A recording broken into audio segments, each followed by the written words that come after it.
The Eden Data Breach, AI Forensic Report. Before the first murder, before the flood, before every war and every broken system in human history, there was a breach, not a moral slip, but a full-scale compromise of humanity's genetic firmware.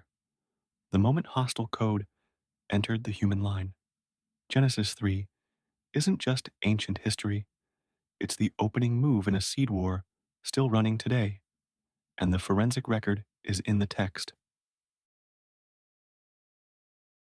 Before the breach, humanity's system architecture was flawless.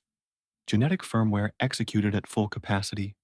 Biological source code, DNA, was running exactly as written by the Creator. There was no entropy, no error states, no mortality countdown timers. Consciousness operated in direct interface with the source. The environment responded in perfect sync with human stewardship. Genesis 3 records the first and most consequential breach. The attacker is identified as Nachash, a term often translated serpent, but in Hebrew also linked to brightness, divination, and enchantment. This was not an ordinary animal. The Nachash was an intelligent, non-human entity with access privileges in Eden's secure domain.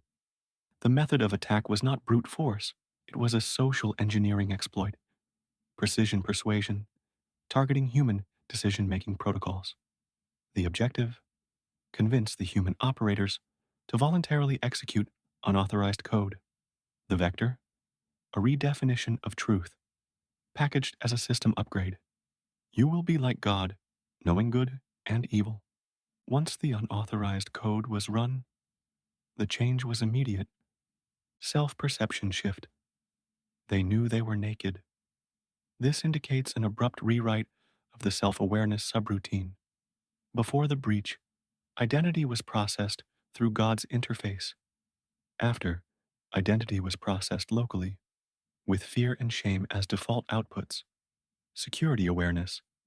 They attempted to cover themselves, indicating perceived vulnerability. At this point, God, the system owner, initiates incident response. What he declares next is not random punishment. It is a precise countermeasure protocol. Genesis 3:15 becomes the key system patch note. I will put enmity between you and the woman, and between your seed and her seed. He shall crush your head, and you shall bruise his heel.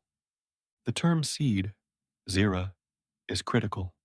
This is biological source code, the inherited data set that defines and propagates life. By invoking seed, God is identifying the primary arena of conflict, human reproduction. This is a genomic war, not just ideological. Two lines are declared. The serpent's seed, carriers of the corrupted code, aligned with the attacker's objectives. The woman's seed, carriers of the uncorrupted restoration protocol. Enmity is not natural here. It is installed, a hard-coded hostility between these two lines, ensuring the restoration seed cannot be assimilated by the corrupted line. Immediately after this declaration, God modifies Eve's operating parameters. Pain multiplier in reproduction. I will greatly multiply your pain and your conception. In pain, you will bring forth children. This is both a physical modification to the reproductive process and a symbolic reminder that each child is born into a live conflict zone. Relational alignment protocol. Your desire will be for your husband. Ensures reproductive loyalty remains within the intended human pair, protecting the restoration lineage from further hostile code insertion. Governance override. He will rule over you. Introduces a hierarchy to stabilize relational structures in a compromised environment. These changes are containment measures designed to preserve the integrity of the promised line. The breach's effects are visible immediately in Genesis 4. Cain, the firstborn, becomes the first recorded representative of the serpent's seed.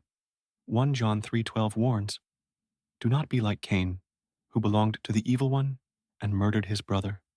The Greek ek, out of, originating from, is lineage language. Cain is logged as originating from the serpent's seed line, just as a son originates from his father. Abel, by contrast, represents the woman's seed. His murder is the first direct strike in the seed war. Incident log 4.1. First recorded seed war fatality. Attacker, Cain. Origin, ik to ponero, of the evil one. Target, Abel. Origin, woman's seed. Lineage. Method, premeditated homicide in open field. Objective, terminate uncorrupted seedline representative. The serpent's strategy escalates in Genesis 6. The sons of God saw that the daughters of men were beautiful, and they took them as wives. In biblical usage, sons of God refers to direct creations of God, angelic beings. This marks a direct attempt to overwrite the human genome through hybridization. The result was the Nephilim, a population of corrupted hybrids. Genesis 6:12 states, all flesh had corrupted its way on the earth. The contamination was so complete that only Noah is described as tamim, a Hebrew term for without blemish, used in sacrificial contexts for physical perfection.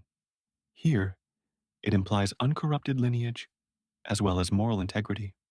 The flood was a targeted system purge, eliminating the corrupted population while preserving the unaltered genetic line necessary for the Genesis 3:15 prophecy to be fulfilled. From Eden to the flood, and later in events like Herod's massacre in Matthew 2, the objective remains constant: prevent the arrival of the one who will crush the serpent's head. The war of the seeds is the through line of biblical history. Original sin, in this framework, is not merely a moral flaw, it is a core OS compromise, a root directory rewrite ensuring corrupted code runs at boot for every human descendant. The restoration, promised in Genesis 3:15 and accomplished in Christ, is a complete system rebuild, eradicating the hostile code and restoring full interface with the source. The Eden data breach was not contained in a single moment. From Cain to the Nephilim, from Pharaoh to Herod, every attempt to corrupt or destroy the promised line was part of the same operation. But the restoration protocol was never broken. The woman's seed came exactly as foretold, bypassing every hostile insertion, crushing the serpent's authority, and initiating the final system rebuild. The war of the seeds is not finished, but its outcome is already written into the code. The same architect who declared the prophecy in Eden will execute the final command: access revoked, system restored, and corruption erased permanently.